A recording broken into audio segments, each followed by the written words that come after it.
Hi friends, welcome back to my channel. ನಾನು ನಿಮ್ಮ ಗೆಳತಿ ರೇಖಾ. ಸೊ ಜೆಂಡರ್ ಪ್ರಿಡಿಕ್ಷನ್ಗೆ ಬಂದಾಗ ತುಂಬ ರೀತಿಯಾದ ಪ್ರಿಡಿಕ್ಷನ್ಸ್ ಅನ್ನೋದು ತುಂಬ ಹಿಂದಿನ ಕಾಲದಿಂದಲೇ ಮಾಡ್ಕೊಂಡ್ಬಂದಿದ್ದಾರೆ. ಅದರಲ್ಲಿ ಮಾಯನ್ ಕ್ಯಾಲೆಂಡರ್ ಮೆಥಡು ಸಹ ಒಂದು. ಇದು ತುಂಬ ಪುರಾತನವಾದ ಜೆಂಡರ್ ಪ್ರಿಡಿಕ್ಷನ್ ಮೆಥಡ್ ಅಂತ ಹೇಳ್ಬೋದು. ಮಾಯನ್ಸ್ ಅನ್ನೋರು ಈ ಒಂದು ಕ್ಯಾಲೆಂಡರನ್ನು, ಈ ಒಂದು ಮೆಥಡನ್ನು ಕಂಡುಹಿಡಿತಾರೆ. ಅವರು ಕ್ರೈಸ್ತ ಪೂರ್ವ ಕಾಲದಲ್ಲಿ ಇದ್ದಂಥ ಪ್ರಜೆಗಳು. ಇವರು ಅಮೇರಿಕಾ, ಮೆಕ್ಸಿಕೋ ಪ್ರಾಂತ್ಯದಲ್ಲಿ ಇದ್ದಂಥ ಪ್ರಜೆಗಳು. ಇವರು ಆಗಿನ ಕಾಲದಲ್ಲೇ ಗರ್ಭದಲ್ಲಿ ಇರುವಂಥ ಮಗು ಗಂಡೋ ಅಥವಾ ಹೆಣ್ಣು ಅಂತ ಈ ಒಂದು ಮಾಯನ್ ಕ್ಯಾಲೆಂಡರ್ ಮೆಥಡಿಂದ ಪ್ರಿಡಿಕ್ಷನನ್ನು ಮಾಡ್ತಾಯಿದ್ರು. ತುಂಬ ಸಿಂಪಲ್ ಆಗಿರುವಂಥ ಮೆಥಡ್ ಇದು. ಈಸಿಯಾಗಿ ಯಾರು ಬೇಕಾದರೂ ಕ್ಷಣದಲ್ಲೇ ಈ ಒಂದು ಪ್ರಿಡಿಕ್ಷನನ್ನು ಮಾಡ್ಕೋಬೋದು. ಆ ಒಂದು ಕ್ಯಾಲೆಂಡರ್ ಮೆಥಡ್ ಯಾವುದು ಅಂತ ಈಗ ನಿಮಗೆ ತೋರಿಸ್ತೀನಿ.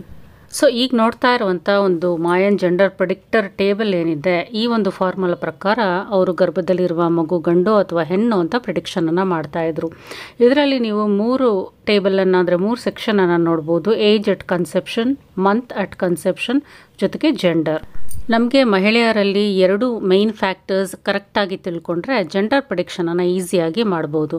ಅದು ಯಾವುದು ಅಂತ ಹೇಳಿದ್ರೆ, ತಾಯಿಯ ಒಂದು ಏಜ್ ಆಫ್ ಕನ್ಸೆಪ್ಷನ್, ಯಾವ ಏಜ್ನಲ್ಲಿ ಅವರು ಕನ್ಸೀವನ್ನು ಮಾಡ್ತಾರೆ, ಜೊತೆಗೆ ಯಾವ ಮಂತ್ನಲ್ಲಿ ಅವರು ಕನ್ಸೀವನ್ನು ಮಾಡ್ತಾರೆ. ಇದನ್ನು ಕರೆಕ್ಟಾಗಿ ತಿಳ್ಕೊಂಡ್ರೆ ಈಸಿಯಾಗಿ ಪ್ರಿಡಿಕ್ಷನನ್ನು ಮಾಡ್ಕೋಬೋದು. ಇನ್ನು ಏಜ್ ಆಫ್ ಕನ್ಸೆಪ್ಷನ್ ಕೆಳಗಡೆ ಈವನ್, ಆಡ್ ಅಂತ 2 ಸೆಕ್ಷನ್ ಇದೆ.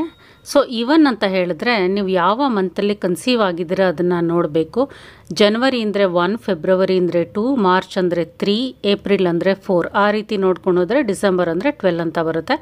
1, 2, 3, 4 ಅನ್ನೋದ್ರಲ್ಲಿ ನಿಮಗೆ ಆಡ್ ಯಾವುದು ಈವನ್ ಯಾವುದು ಅಂತ ಗೊತ್ತೇ ಇದೆ. ಆಡ್ ಅಂತ ಹೇಳಿದ್ರೆ 1, 3, 5 ಆ ರೀತಿ ಬರುತ್ತೆ. ಈವನ್ ಅಂದರೆ 2, 4, 6, 8, 10, 12 ಅದು ಬರುತ್ತೆ. ಸೊ ನಿಮ್ಮ ಏಜ್ ಆಫ್ ಕನ್ಸೆಪ್ಷನ್ ಯಾವ ಮಂತಲ್ಲಿ ಆಗಿದೆ, ಆ ಮಂತು ಇವನ್ನಲ್ಲಿದೆಯಾ ಅಥವಾ ಆರ್ಡಲ್ಲಿದೆಯಾ ಅಂತ ನೋಡ್ಕೋಬೇಕು.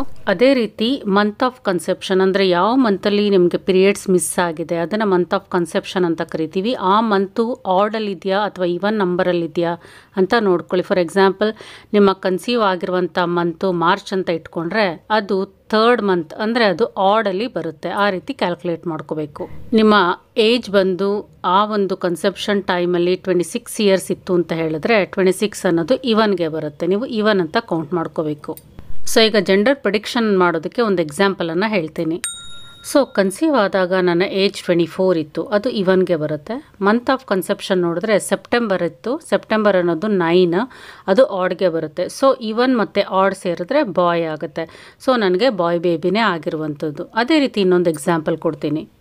ಕನ್ಸೀವ್ ಆದಾಗ ನಿಮ್ಮ ಏಜ್ 23 ಇತ್ತು ಅಂತ ತಿಳ್ಕೊಳ್ಳಿ, ಅದು ಆಡ್ಗೆ ಬರುತ್ತೆ. ನಿಮ್ಮ ಪೀರಿಯಡ್ಸ್ ಮಿಸ್ ಆದ ಮಂತ್ ಅಂದರೆ ನೀವು ಕನ್ಸೀವ್ ಆದ ಮಂತ್ ಬಂದು ಮೇ ಅಂತ ತಿಳ್ಕೊಳ್ಳಿ, ಅದು 5, ಅದು ಆಡ್ಗೆ ಬರುತ್ತೆ. ಸೊ ಆಡ್ ಮತ್ತು ಆಡ್ ಸೇರಿದ್ರೆ ಗರ್ಲ್ ಬೇಬಿ, ನಿಮಗೆ ಗರ್ಲ್ ಬೇಬಿ ಆಗುವಂಥ ಸಾಧ್ಯತೆಗಳು ಇರುತ್ತೆ. ಸೊ ಮದರ್ದು age of conception, month of conception ಕರೆಕ್ಟಾಗಿ ತಿಳ್ಕೊಂಡ್ರೆ ನಿಮಗೆ ಬಾಯ್ ಅಥವಾ ಗರ್ಲ್ ಬೇಬಿ ಅಂತ ಈಸಿಯಾಗಿ ಪ್ರಿಡಿಕ್ಟನ್ನು ಮಾಡ್ಕೋಬೋದು. ಇದು ಕೇವಲ ಒಂದು ಎಂಟರ್ಟೈನ್ಮೆಂಟ್ ಆಗಿ ತಗೊಳ್ಳಿ, ತುಂಬ ಸೀರಿಯಸ್ ಆಗಿ ತಗೊಳ್ಳೋಕ್ಕೆ ಹೋಗಬೇಡಿ. ಬೇಬಿ ಬಾಯ್ ಆದರೂ ಗರ್ಲ್ ಆದರೂ ಆರೋಗ್ಯವಾಗಿ ಈ ಕಾಲದಲ್ಲಿ ಹುಟ್ಟಬೇಕು ಅನ್ನೋದೇ ಎಲ್ಲರ ಆಶೆ ಆಗಿರುತ್ತೆ. Thank you for watching.